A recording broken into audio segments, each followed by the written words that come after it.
Men Tursunov Jamoldan shu Imomatada tug'ilib o'sganman. Bugun viloyat hokimimiz Shuhratbek Qo'shoqboyevich keldi, loyihalarimiz bilan tanishtirdi.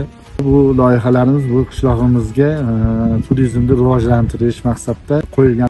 Birinchisi osma kabinali yo'l bo'ladi. U to'g'ridan bu toqqa oladi. Qiymati 1 milliard so'm. Ikkinchisi zipline bo'ladi. 350 metr, balandligi 65 metrdan bo'ladi.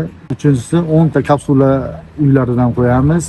Uni qiymati 1 milliard. Undan tashqari charxbali bo'ladi. 40 kishilik, balandligi 35 metrga ko'tariladigan bo'ladi. Bu qilayotgan loyihalarimiz faqat o'zimizni foydamiz, o'zimizni manfaatimiz uchun emas, bu imomatamizni, bu qishlog'imizni sevganligimiz uchun, bu yerga bir yana ham bir ko'rkamlik kiritish uchun kelgan mehmonlar Imomataga ketyapmiz deganda kelib turib faqat tog'ni ko'rib ketish emas, bu yerga kelib ajoyib bir noodatiy narsalarni ko'rib, bu yerdan zavqlanib, yaxshi dam olib, bir taassurotga ega bo'lib qaytib ketishlikni o'ylagan holda bu loyihalarni qo'yganmiz. Avvalambor prezidentimizga, viloyat hokimimizga kattadan katta rahmat. Zo'r, xursand bo'lyapman.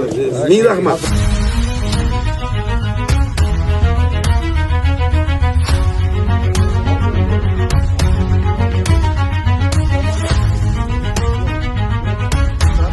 Men Saminjonov Asilbek, shu Imomata turizm qishlog'ini yosh tadbirkoriman. Men bugun shu viloyat hokimimizga sun'iy ko'l proyektini tushuntirdim. Bu loyihaning qiymati 5 million dollarga teng. Bu loyiham orqali 30 dan oshiqroq ishchi o'rin yarataman. Sun'iy ko'l loyihamda yonboshiga zamonaviy dam olish maskani bo'ladi, vakuumli uylar bo'ladi shu suvni bo'yida.